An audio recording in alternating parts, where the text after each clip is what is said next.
नमस्कार विद्यार्थी मित्र हो. आज आपण पाहणार आहोत शब्दांच्या जातीतील प्रकार केवल प्रयोगी अव्यय. केवल प्रयोगी अव्यय म्हणजे काय? आनंद, आश्चर्य, दुःख, तिरस्कार इत्यादी भावना अचानकपणे व्यक्त करणाऱ्या अविकारी शब्दाला केवल प्रयोगी अव्यय असे म्हणतात. आपल्या मनामधले अनेक विचार आपण शब्दांच्या किंवा वाक्यांच्या द्वारे व्यक्त करतो. मग शब्द, आनंदाचे शब्द, आहाहा, वा, हे जे शब्द आहेत आपल्या मनातल्या भावना प्रकट करतात. मनातल्या भावना ह्या कधी कधी आपण विचार व्यक्त करण्यापूर्वी आपण मनात दाटून आलेल्या भावना एखाद्या उद्गाराद्वारे व्यक्त करतो.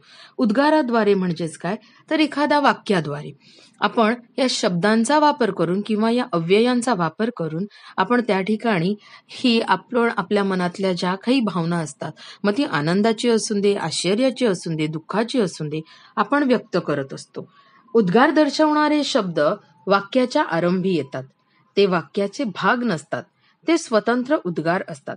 आता हे शब्द जे आपण केवल प्रयोगी अव्यय ज्यास म्हणतो, हे शब्द जे आहेत ते वाक्याच्या सुरुवातीला, आरंभी म्हणजेच वाक्याच्या सुरुवातीला येतात आणि ओळखण्यास अगदी सोपं. केवल प्रयोगी अव्यय हे ओळखण्यास अगदी सोपी पद्धत म्हणजे की या अव्ययांच्या पुढे नेहमी उद्गारवाचक चिन्ह असते, जे आपण आपल्या स्क्रीनवर बघतोय की उद्गारवाचक चिन्ह म्हणजेच काय, तर हे जे शब्द आहेत ज्यामधून आपण आपल्या मनातल्या भावना दर्शवतो, आनंदाची, दुःखाची, तिरस्काराची, या भावना या शब्दातून व्यक्त केल्या जातात आणि या शब्दाच्या पुढे उद्गार चिन्ह वापरलं जातं. तर अशा शब्दाला आपण केवल प्रयोगी अव्यय असे म्हणतो. आता आपण पाहूया या केवल प्रयोगी अव्ययातली उदाहरणे. पहिलं उदाहरण, वाक्य आहे शाब्बास, अशीच प्रगती कर. आता वरील वाक्यामध्ये शाब्बास हा शब्द केवल प्रयोगी अव्यय म्हणून वापरला जातो.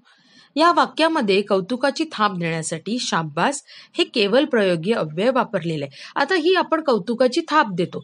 ह्या कौतुकाची थाप देण्यासाठी आपण हा शब्द वापरला. या शब्दातून आपण आपला आनंद व्यक्त करतो. म्हणजेच काय, तर आपण आपल्या मनातली भावना व्यक्त करतो आणि ही भावना व्यक्त करण्यासाठी आपण ज्या शब्दाचा वापर करतो त्या शब्दाला त्या वाक्यातले केवल प्रयोगी अव्यय असं म्हणतात, जे आहे शाब्बास. त्यानंतर आपण दुसरं उदाहरण पाहूया. ओहो, किती सुंदर चित्र आहे. आता या वाक्यामध्ये ओहो हा शब्द वापरलेला आहे, जे केवल प्रयोगी अव्यय आहे. या वाक्यामध्ये आपण चित्राची स्तुती करतो आणि स्तुती करण्यासाठी आपण ओहो हा शब्द वापरलाय. याहून वेगळा तुम्ही अहाहा हा शब्द देखील वापरू शकता. पण आपण पाहिलं तर ज्यातून आपण आश्चर्य, आनंद हे व्यक्त करतो, हे व्यक्त करताना आपण अशा शब्दांचा वापर करतो आणि तुम्ही पाहिलं तर या शब्दांच्या पुढे आपण उद्गारवाचक चिन्हाचा देखील वापर करतो, जेणेकरून आपण काय तर आपल्या मनातल्या भावना व्यक्त करतोय. असं आहे. अशा पद्धतीने या दोन उदाहरणातून तुम्हाला नक्कीच समजलं असेल की केवल प्रयोगी अव्यय हे कसे ओळखता येते. अशा पद्धतीने आपण आपलं हे केवल प्रयोगी अव्यय ओळखू शकतो. धन्यवाद.